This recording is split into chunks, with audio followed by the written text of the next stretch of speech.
Morning. Yet again, I find myself speaking directly after people with really cool accents. I'm not one of those type of people. I'm a Mancunian, you may or may not guess. Can I have a quick show of hands for any Northerners in the room?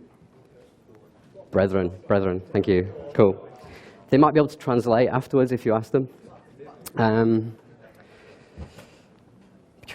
So I was reading a thing about like doing presentations and talks, and it said you should always start off with like a question.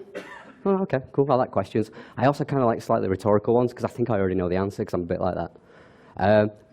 So my question is, how often have you been halfway through a project and somebody's turned around and kind of said, "Oh, you know that thing? What if this happens to it?" And it completely throws you, it completely bites you on the backside. Anybody ever done that? Yeah? Anything like me? And it's not because I'm rubbish. It's because stuff's complicated, basically. There are a number of reasons. I have a hypothesis that one of the reasons these things crop up too late in the project to be able to do anything meaningful about, or aren't identified earlier, is because there's not much IA thinking anymore. Not many people think like an information architect. UX is really popular these days. It's really sexy. There's a lot of little kind of micro disciplines within it. IA is one of those that's probably not seen quite as sexy as some of the others anymore. One of the reasons for that is because IA tends to focus on stuff that's hard to visualize. And if something's essentially invisible or quite abstract, it's just difficult. My boss at the BBC, Dan, he always says that it's really hard to think about invisible stuff.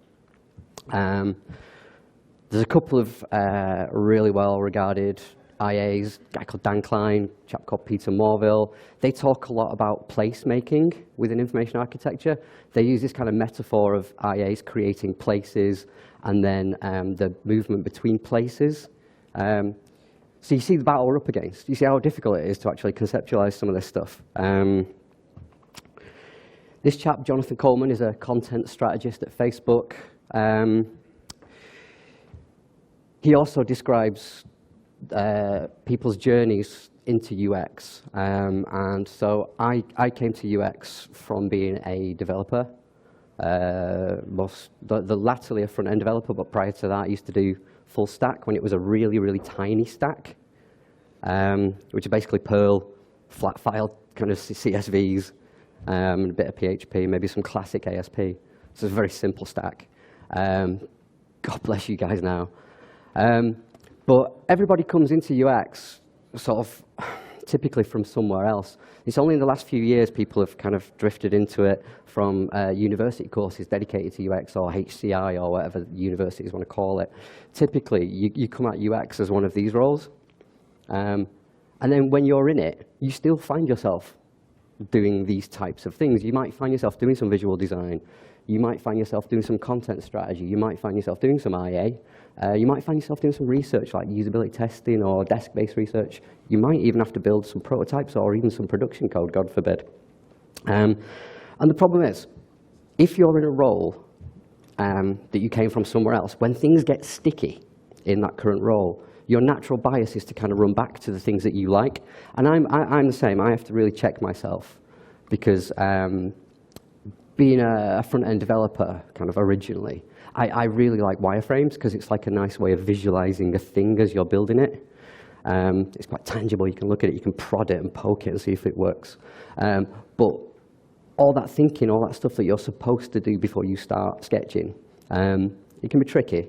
And I think everybody, we're only human. We like to avoid difficult stuff. And when things get difficult, we kind of run back to the safe.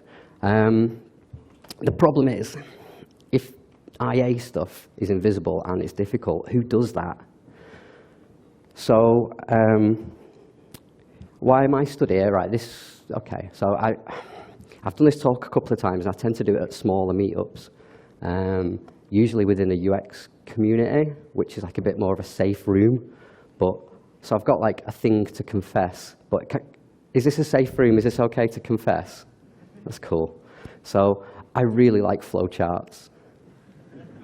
They're just amazing stuff. Maybe it's the old kind of like software engineer in me, I don't know. But I love a good flowchart. And what I found is I found a process of documenting complex systems with flowcharts, and the end result and the process you go through works really, really well for complex systems, and it means that you get a lot of good stuff coming out of it. So I'm just going to kind of go into some of that and try and sell you in on the idea of flowcharts as being a sexy thing. I like a challenge. So yeah, that's me. Hello. I'm all over the interweb. Just send me a tweet or something, say hello. I used to work here. It's an agency with offices in Soho, offices in Manchester and Liverpool. And it was while working here that my boss first challenged me and stopped me retreating into prototypes and wireframes straight away. Kept telling me, zoom out, think of the bigger picture. Because if you start sketching pages, you'll get to a position where something will crop up that you didn't know about, and everything you've done before might be negated. You might have to go back and change everything. So by zooming out, you can just see the whole thing a little bit clearer, a bit more holistically. And then I went to work for these fine people, and I've had the opportunity to refine this kind of process for kind of 18 months, almost 2 years now. Within that fine establishment, I work on these projects. Microbit, which is really cool. Sadly, I've not had a huge amount to do on that. I would love to. Food, which, bless. I Wonder as well, which is like an adult informal learning, which is also going the way because of the whole charter renewal. And then Bitesize, which is our big kind of like saving grace. The keen-eyed amongst you will notice that you see that little picture of a ghost there? That picture of a ghost there? Same one.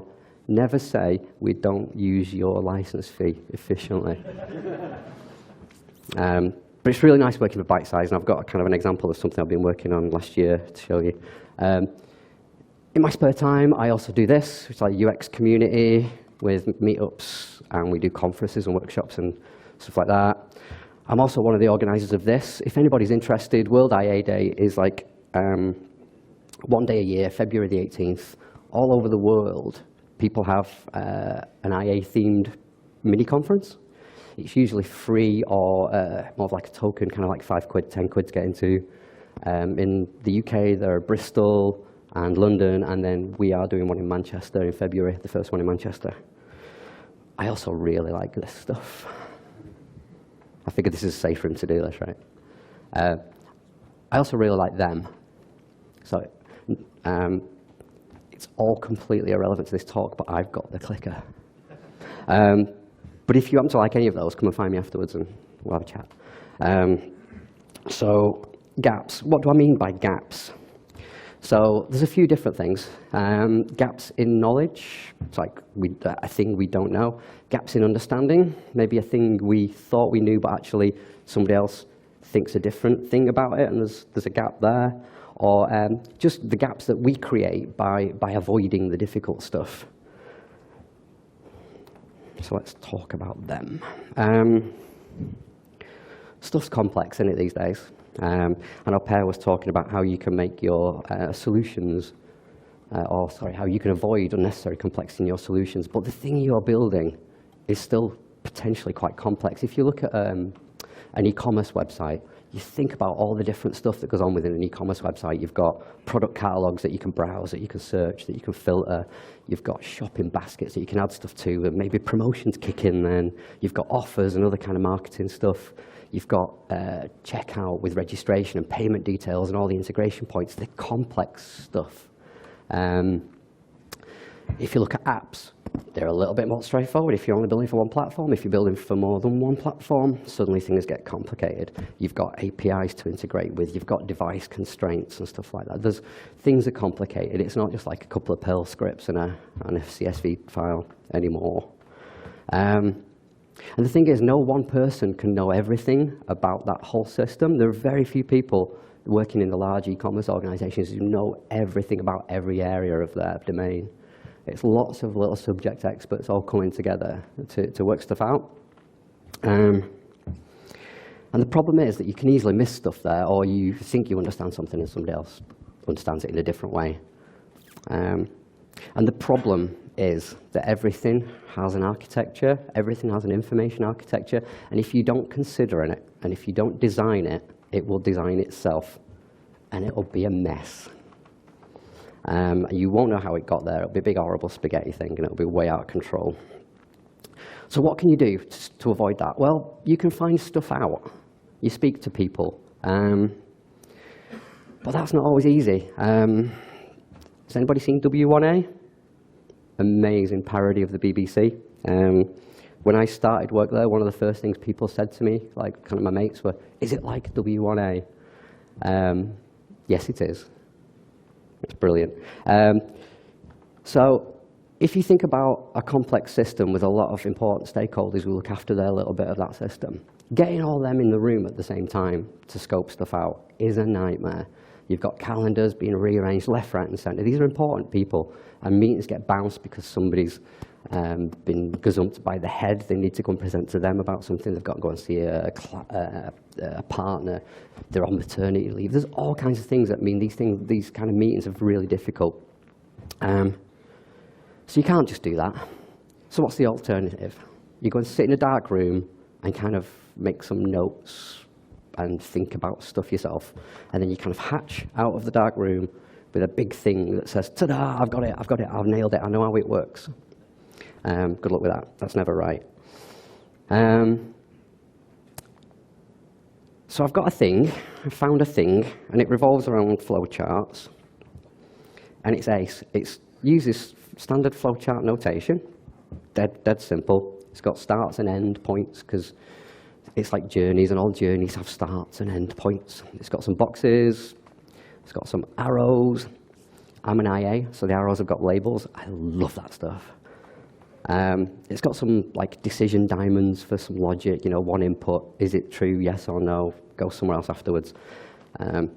Might even have a little thing to say you can download some form of thing. It's really, really straightforward, but it's deliberately so. That is the point, and I'll cover why that's the point later. Because it's not the what that's really important, it's the how, it's the process you go through to get that what.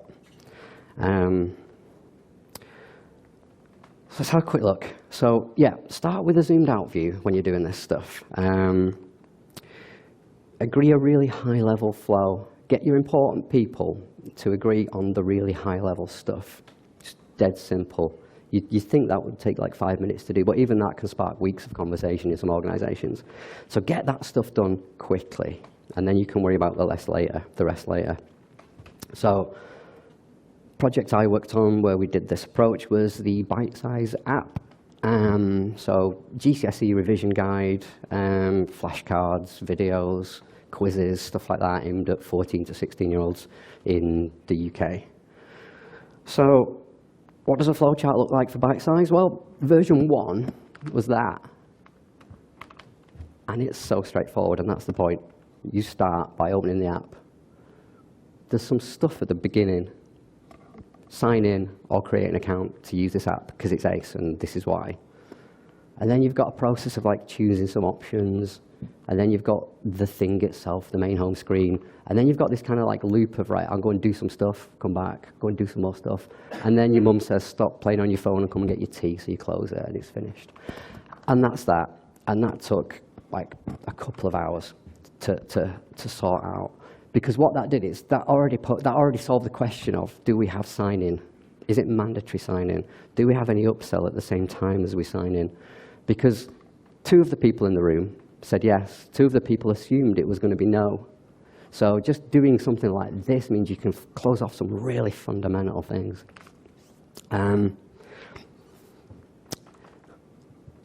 So then what?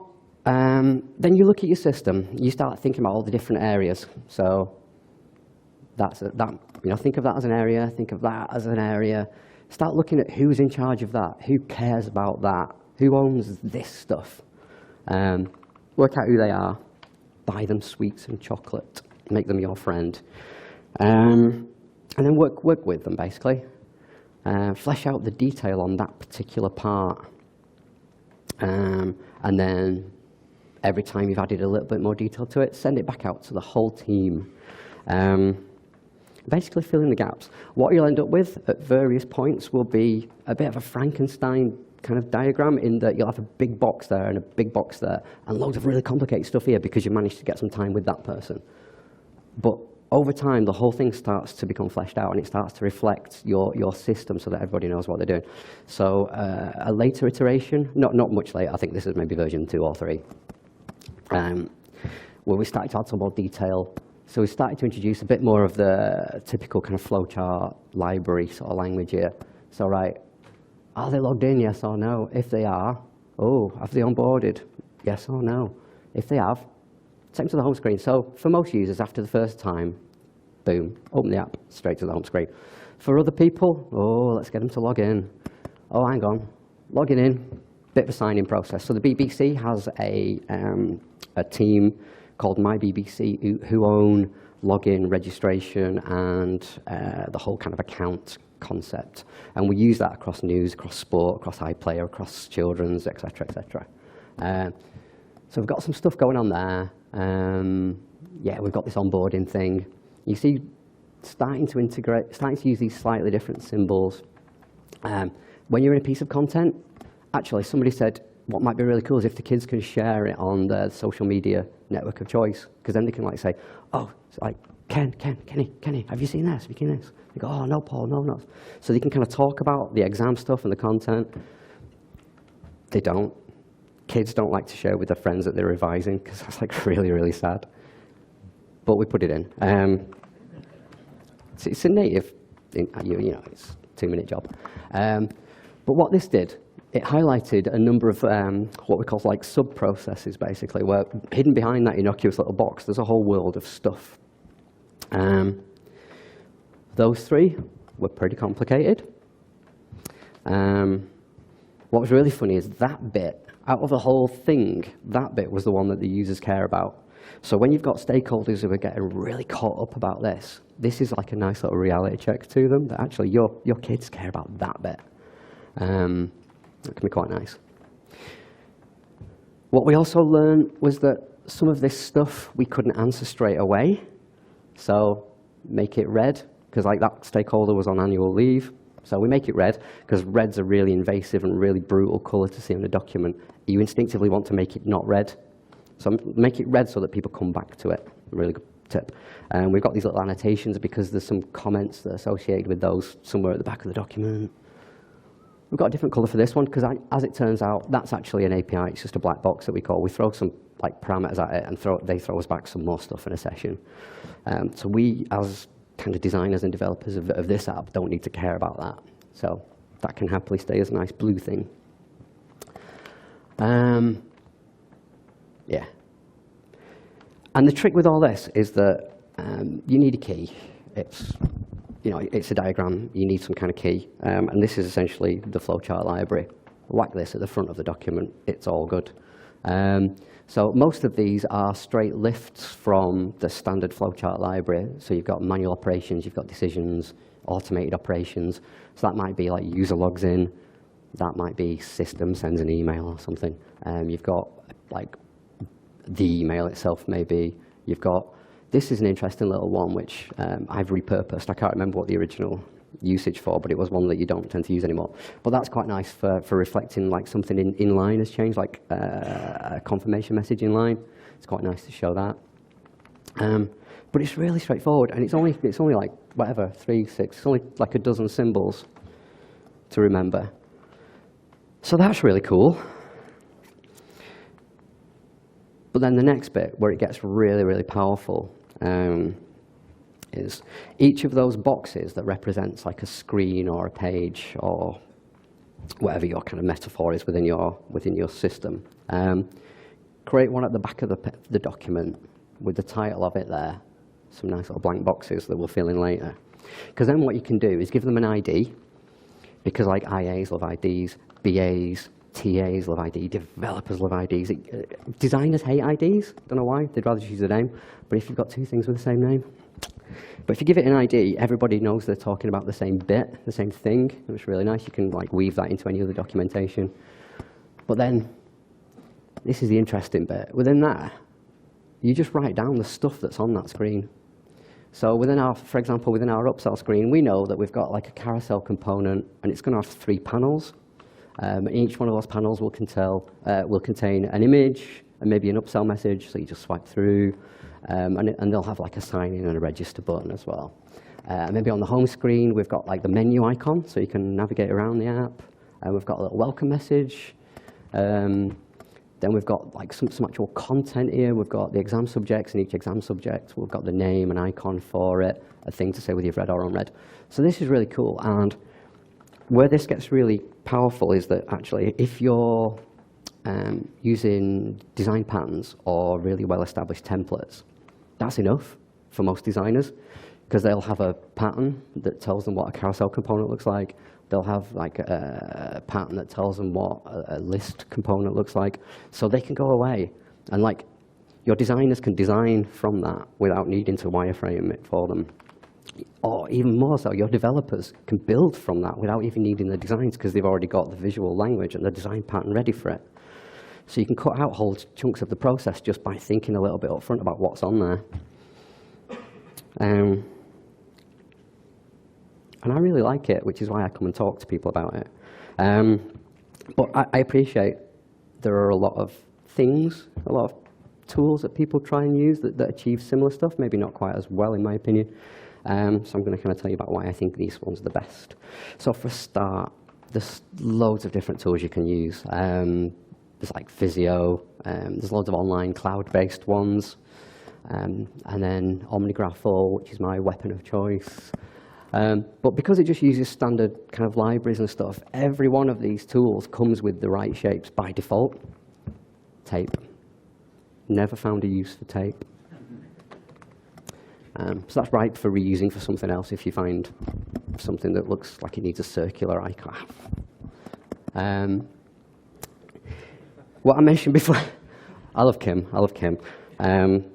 Apart from having the best barber in the world. Oh my God, there's 3 reasons. That's amazing. 3 reasons. Apart from the fact that he's northern in his own particular continent, and he's got the best barber in the world. Look at the sharpness of that. I love that. He also likes to point at stuff. There's a really good Tumblr full of that stuff. And what I mentioned before about IA being invisible, actually, if you can give people something to point at, it makes discussion so much easier. If you can set everybody in a room and point at a thing and go, this is what we think it is, and you can kind of follow it through, and it just makes everybody on the same page. What's also really nice is that if you're lucky enough to work in a really big team, you can work on this in parallel. Those little sub-processes that you need to go and speak to stakeholder X about, somebody else can do that while you go and speak to the stakeholder Y about something else. Or if stakeholder X is on holiday, you can just crack on with a different bit. So you can come back and you can piecemeal add stuff to it. It's really nice. You've no roadblocks. You're not waiting for anybody. There's always something else you can carry on. Who's worked with functional specs? Can I get a show of hands? Amazing, you poor people. Who's written functional specs? Oh my God, come find me later, I'll buy you a pint. I've got a little note in my speaker's notes here that says sad face. So the joy about doing something like this is that it's not a big, concrete, finished thing that people are scared of. You've brought them along on the process of creating it. They've seen it evolve. They know that they've had a first-hand experience of like, actually, that bit's not quite right. Can we change that bit? Yes, we can. Open it up, 5 minutes. Yeah, cool, redistribute. So they know that it's actually quite a flexible thing, and it's not some big bloody stone tablet. So that going forward, when the landscape changes, when the legal framework changes, or when competitors come out with an ace thing that you want to copy, they're not scared of going back and tweaking. It's not like, it doesn't become this big kind of like 20-page document that sits on the end of somebody's desk and never gets read, never gets used, never gets maintained. It's a living, breathing thing. Oh man, I hate UML. So I did software engineering at uni, and we did like a bit on UML. Can I get, so this is all about audience participation, isn't it? Can I get another show of hands for who's come across or used UML? Oh my stars. I can't afford to buy you all a pint. I'm so sorry. I hate UML. So for the uninitiated, whichever one that was, UML is like a collection of different documentation types of diagrams, and I can't remember what this one's called, but I hate it. And this is like UML's attempt at documenting a flow through a thing, and it's horrible, and it's got really arcane symbols, and it looks more like something from an electronics and engineering degree. I don't know what it is. And I did it at uni. How is your stakeholder supposed to know what that is? So one of the joys of flowcharts compared with UML is that they're easily understood. There's only like half a dozen different shapes to remember. It's pretty self-explanatory. You can work your way through it. It's dead straightforward. I've done these diagrams, and I've given them to product owners. I've given them to editorial staff. I've given them to BAs, designers, technical architects, developers, and everyone without fail gets it. If they don't get it, you sit down and you go, right, this is a box, and you go, okay, and that label there is like the button label. So yeah, they click that button and it goes here, and oh, right, and they get it. And it just works. It's so straightforward. You don't get any of this nonsense, over-engineered kind of UML-like stuff. Don't get me wrong, UML has some kind of diagram forms that are great, but that particular one, pointless, pointless. What it also does is give everybody the same understanding of a thing. So because you've worked on it with them, because they've seen things evolve, they know it. You don't get this kind of big reveal where it's like, this is your system, and it's like a 200-page thing. They've seen it grow. They've seen you iterate on it. They've worked with you while you iterate on it together. A colleague of mine put it really nicely. He said, like, stakeholder A knows their bit, and stakeholder B knows their bit. Our job is to make sure that we explain the bits in between, as well as communicating to stakeholder B A's stuff and to A B's stuff, so that everybody has an idea. They don't need to understand what, like, Sally in marketing does the ins and outs of her concerns, but just having an appreciation for it can suddenly make things a lot less political. Think of it as like progressive enhancement, I guess. As you just layer on extra detail with this document, if you're in it from the beginning, you've seen the initial kind of 6-box version, it just makes sense. As well, because you've brought these people along on the journey, and because you worked with Sally on her bit, and because you worked with Steve on his bit, this big thing, they recognize their little world in that, so they feel like they own a part of it, so they care. Because there's nothing worse than stakeholders who just don't care, because they've got stuff up here that you really need. And if you do manage to pin them down and they really don't care, they're not going to give it to you. It's going to take you repeated catch-ups to drag stuff out of them, to verify it with them. If you get them involved in this process, they care about it because they were part of the creation. What it also means, which is really nice, is that if you don't have an IA, it means that it's so straightforward and people were involved in the process of creating it, that they get it, they understand it. So they feel empowered. They can actually, on the next project, if they can't get any of your time, they feel like they might have a good go at doing it themselves, which is like, my work here is done, you know? And that's ace. So just a quick recap. This process and this thing that we're creating in the process, I love it. It's ace, it's awesome. It visualizes really complicated stuff. It starts to take that kind of systems thinking and it starts to look at the invisible stuff and it tries to visualize it. It's fairly quick to do and it's fairly easy to understand. Obviously, I work in UX, so caveat everything. But compared with some of the other stuff, it's a lot quicker and it's a lot more straightforward to understand. Yeah, it creates this living, evolving thing that people aren't afraid to come back and tweak and change. And I've dwelled enough on the whole set in stone concrete thing.